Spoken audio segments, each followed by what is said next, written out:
সময়ের সদ্ব্যবহার করার মানে হলো সময় বাঁচানো। তার সাহায্যে শুধু টপার ছাত্ররাই উপকৃত হবে তা নয়।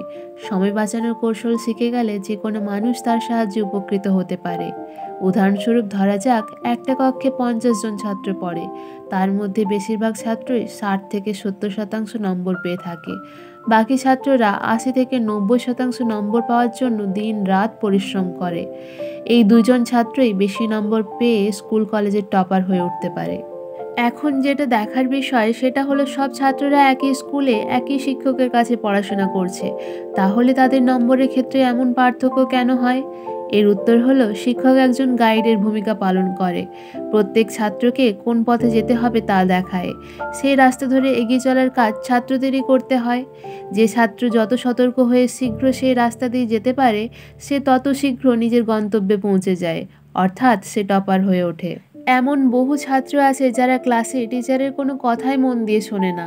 তাদের মন এদিক সেদিক হারিয়ে যায়। তারা তখন পড়াশোনার গুরুত্ব বোঝে না, তাই তাদের কোর্সও শেষ হয় না। কিন্তু যখন পরীক্ষার সামনে এসে যায়, তখন তারা বুঝতে পারে যে সময় থাকতে তারা সময়ের কদর করেনি। ততক্ষণে অনেকটাই দেরি হয়ে যায়। যখনই সময়ের সদ্ব্যবহারের কথা আসে, তখন একটা কথা মাথায় রাখতে হয় যে প্রত্যেক ছাত্রই দিনে 24 ঘন্টা করে সময় পায়। স্কুল কলেজে যাওয়া ও সেখানে পড়াশোনা করা, এতে ছাত্রদের 8 ঘন্টা চলে যায়। বাড়িতে বিভিন্ন প্রয়োজনীয় কাজ, ঘুমের জন্য আরও 8 ঘন্টা চলে যায়। বাকি থাকে 8 ঘন্টা। এই সময়ের মধ্যে যত বেশি পড়াশোনা করা যাবে, বাচ্চারা তত বেশি সফলতা লাভ করতে সক্ষম হবে। এই একটা উদাহরণ থেকেই অতি সহজে বোঝা যায় যে একজন ছাত্রের কাছে সময় কতটা মূল্যবান।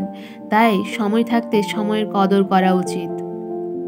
ভিডিওটি ভালো লেগে থাকলে অবশ্যই লাইক, শেয়ার এবং সাবস্ক্রাইব করে দিও। আরও নতুন নতুন ভিডিও আসতে চলেছে।